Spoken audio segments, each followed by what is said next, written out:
smoke of their torment ascended forever and ever. See, there are people today who dance around this and say, well, hell ain't forever. You know the same word that's used for the place called hell being forever and ever is used for God being forever and ever. I mean, you're going to be consistent, folks. You don't think God's going to phase out someday, do you? Well, if God is forever and ever, then I assume this place of torment is forever and ever and ever. And that's why hell is not something to play with. If you don't know Jesus Christ, you better come to Christ tonight, because I want to tell you, if you die without him, you are going to a place that you're locked into, a place of real torment, real pain, and you'll be there forever. He goes on to say this. He says, and they have no rest, day or night, who worship the beast and his image, and whoever receives the mark of his name. Look at chapter 20 and verse 10. Revelation 20 verse 10. It says, the devil who deceived them was cast into the lake of fire and brimstone, and on it goes. So all I'm trying to get you to see is when we're talking about this judgment, ultimately, we're talking about a place of great torment. John Chrysostom, I can never say his name right, said this: the damned shall suffer and end without end. A death without death, a decay without decaying. They shall have punishment without pity, misery without mercy, sorrow without help, and crying without comfort, torment without ease. Can you imagine having an end like that without an end? Blanchard said this: many people today are under pressure of one kind or of another. Poverty, unemployment, ill health, overwork, fractured relationships, just to name a few. It is no exaggeration to say that the worst experience that we go through in this life pales into total insignificance compared to the horrors of the next life. And you hear people all the time saying, man, I'm under stress, I'm under pressure, things are so bad, this and that. Folks, that's baby fuzz. That's flea bites compared to what it's like to wake up one day and find out you're totally conscious in a place called hell. And somewhere this is a message that needs to be heard. This is a message that needs to get out there somehow. And I tell you, we need to understand this message. You say, why? I'll tell you, for one thing, it causes me to be grateful I'm not going. I should go to hell. I'll tell you something, folks, I cannot imagine how scary it would have been for me to wake up one day in this place called hell. I think it's healthy to think about these things, because it causes you to be grateful of what God has done. Do you not realize you should have went to hell? You deserve to go to hell. Imagine waking up. I mean, I don't even like the fact that I might have a bill I can't pay. And yet I know I'm going to pay it sooner or later. I'm going to die and let someone else pay it. But imagine being in a place where there's no exit door. There's no way out. There's no stopping the torture. There's no stopping the torment. That's what we're talking. You say, well, we're being over dramatic. We're being biblically sound here. That's what the Bible teaches. And you know what's weird? It says they're going to gnash their teeth. That's not a very pleasant. I don't know if you ever had anybody gnash their teeth that shit. You know what? Look at Matthew 13, verse 42. Matthew 13 and verse 42.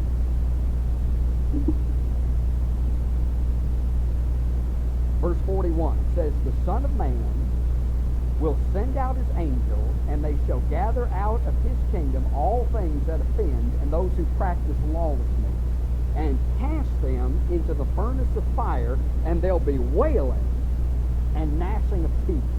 In verse 50, cast them into the furnace of fire, and there'll be wailing and gnashing of teeth. You ever ask yourself what that means? You know what it means when someone gnashes their teeth? It means you're angry. You're ticked off. Extremely ticked off. Extremely angry. Do you know people in hell are going to be extremely angry? I suppose they'll be angry at God. I suppose they'll be angry at themselves. I suppose they might even be angry at Satan. I don't know. But can you imagine going to a place where everybody's gnashing their teeth because they're totally upset and angry with one another, angry with God, angry with their eternal destiny? That's what it's talking about. In Job, for example, 16:9, in Job 16:9, he tears me in his wrath. That's talking about what God's doing as far as Job's concerned. He tears me in his wrath and hates me. Watch. He gnashes at me with his teeth. You see it? Now that's a parallel there. His wrath and he hates me is a parallel to gnashing of teeth. Job felt like God hated him and was angry with him, that God was gnashing his teeth. Now that's how people in hell are going to feel. They're going to feel angry. You remember when Stephen was stoned? Look at Acts chapter 7. This was their response to him. In Acts chapter 7. See, these are pretty expressive terms. You can't do much preaching. I don't know how you make this come to life. But in Acts 7:54, it says, when they heard these things, they were cut to the heart, and they gnashed at him with their teeth. That's talking about the fact that they were very, very angry and upset with Stephen. Ralph Denning said this, the punishment that sinners must undergo will be such a state of misery that all the miseries of this life are not to be compared to it. The pains of all the diseases and torments that men can and do suffer in this life are like flea bites to it. Hell would be a kind of paradise if it were no worse than the worst of this world. So this rider is death. And friend, we don't make death fearful enough. Friend, when we're talking about death, we're not talking about someone ceasing to exist. We're not talking about a soldier dying on the battlefield and there he lays on the ground. That's not what the Bible teaches about death. When this guy talks about bringing death, he is talking about taking that body, killing the body. It's going ultimately back to dust, taking that soul and that spirit from that. That's going to end up temporarily in Hades, and then raising that death, that body, and taking that soul and spirit from Hades and joining them together and casting them into the lake of fire. Now when you see somebody die, don't say to yourself, at least their troubles are over. It's only true if they are believers. If they're not believers in Jesus Christ, I'm telling you, their troubles have just begun. And that's why one of the sad things in our day is the high rate of suicide. Friends, suicide does not get you out of the frying pan. Suicide gets you out of the frying pan into the fire. Amen? And somewhere we've got to get death as to what it is. It's a fearful thing. It's a frightening thing. It's a terrorizing thing. There is nothing worse that will ever happen to you if you do not know Jesus Christ than when you die. Any accident, any burn you might go through, any problem, whatever you go through in this life is nothing compared to what you're headed for. And what you're headed for is a head-on collision with the judgment of God if you do not know Christ is your Savior. Well, that's something, isn't it? And this rider's coming. This rider's coming. In fact, you know, death is around now. Amen. Nobody's going to die any more in the tribulation period, by the way, than they die right now. 1 out of every 1 person dies. Have you noticed that? Yeah. So you got the color, you got the rider, you got the Grim Reaper. The Grim Reaper, we call him.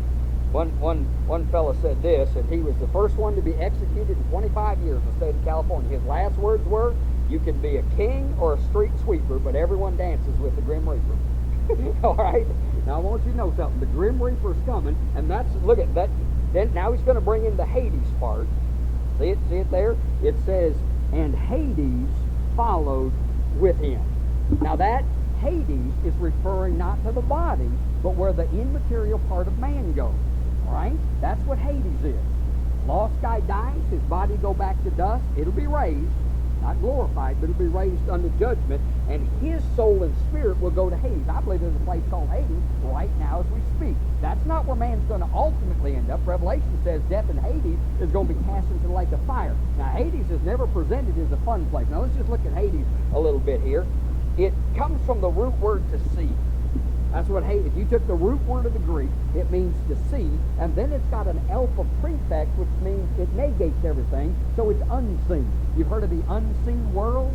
Well, that's what Hades is. It's a real world. It's just as real as the world we live in, but it's an unseen world. We don't see this place, okay? But it's real. Now, it's a place of judgment, and I personally think the judgment is different for everybody. No matter who you are, it's going to be severe judgment. But I think some people, just like rewards, there's different rewards in heaven, there's different judgments in hell. Look at Matthew chapter 11. This would seem to indicate that to me anyway. Matthew chapter 11 and verse 23.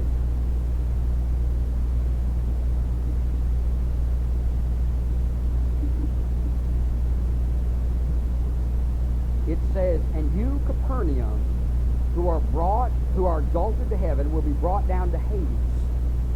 For if the mighty works which were done in you had been done in Sodom, it would have remained until this day. But I say to you that it will be more tolerable for the land of Sodom in the day of judgment than for you. Now that to me indicates there's different degrees of judgment. But don't take comfort from that. You say, well, somebody will be worse off than me. Well, just like heaven, there'll be different degrees of reward, but we'll all be glad to be there. In Hades, there'll be different degrees of judgment, but nobody will be glad to be there. So you don't want to get this. Now, Luke 16, I think this is a passage we can't lose. Luke 16. I know some people say it's a parable. If it is, that's fine. It still would teach the truth. I don't believe it's a parable because it mentions someone's name. If you'll study parables, they don't usually name people by name. That's just a trait of a parable. I think this is a real happening. So in Luke chapter 16 and verse 20, a passage we just don't want to get away from. Amen. When's the last time you heard this thing? When's the last time you've read about this? It's too bad we drift from these things, isn't it? Well, here it is. In Luke 16 and verse 19, you have the rich man. The rich man. It says, there was a certain rich man who was clothed in purple and fine linen and fared sumptuously every day. It means he lived in luxury. Now, if that's not the typical American, I don't know who is. Typical American makes me laugh sideways. They think they're so poor, just like you guys give me this bull about how poor you are. Everybody in this room is filthy rich by biblical standards. If you don't know that, you're an idiot. Amen? We have more wealth. In fact, we got more stuff. People who were wealthy years ago they didn't even have VCRs and stuff. The things that we can do, the luxury type stuff we have, your great-grandmother couldn't even conceive of. Amen? And so when you think about this, here's somebody who just got it made. Now, you shouldn't have a guilt trip if you have it made and you're a Christian, unless you got my dishonest means. That's fine. Use your wealth for the glory of God. Be grateful for what God has given you. But how sad it is when people in this world, like the rich man, get all caught up in living nice and having things. You get the drift that he could care less about anything but his thinking little self. Amen. Now, that's the way the average American is. He is not going to bed tonight wondering, gee, I wonder if I'm going to die and go to hell. He's going to bed thinking, gee, I hope the stock market doesn't go south on me. Yeah, that's what he's, amen. And that's a sick, twisted world we live in. Wealth can be a real obstacle to God when it becomes the focus, because you can't serve God and man. You have to make a choice. So then the rich man, then the wretched man. You know, this guy, it says, there was a certain beggar named Lazarus, full of sores, who was laid at his gate, and desiring to be fed with the crumbs which fell from the rich man's table. Well, the dogs came and licked his sores. Now, that's pretty low, amen. Here's a guy starving to death. No doubt he's malnutrition. He's got sores all over his body, and these mangy mutts. These aren't dogs like my dog. If you're not, my dog will lick his sores. These are mangy dogs, and I'm sure not then I licked his sores. They bit at him. They were just wild dogs in that day. And so here's a pitiful, wretched sight. And then the removal of both of them. Verse 22, it was that the beggar died. I always think it's interesting. There's no indication there was any funeral for this guy at all. He died. He was done with. Good riddance. He's gone. And then look at this, boy. It says, and he was carried by the angels to Abraham's bosom. That's a picture of paradise. The rich man also died and was buried. See, they had a funeral for him. And no doubt there were plenty of people who come by and go on and on how wonderful. I don't know how many funerals I go to. Very few of them are honest. Most funerals I want to look and say, is that who that is? It wasn't the person I knew. We'll tell you, if you're a stinker now, dying is not going to change the stinking thing. Amen? Amen? And, I look at it this way. If I'm not sure if someone's saved when they're alive, just because they die, I'm not going to all of a sudden assume they're saved. We do stuff like that. Amen? We got a sick way of looking at stuff. So I'm sure this guy had a wonderful funeral, and everybody went on about how wonderful he was. And then notice, though, the rest of this is the rich man turned wretched. The rich man turned wretched. Now, listen to me.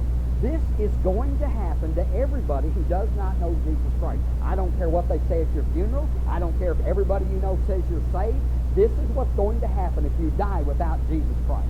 Amen? The first thing, notice, is there's pain. It says, being in torments, there's pain.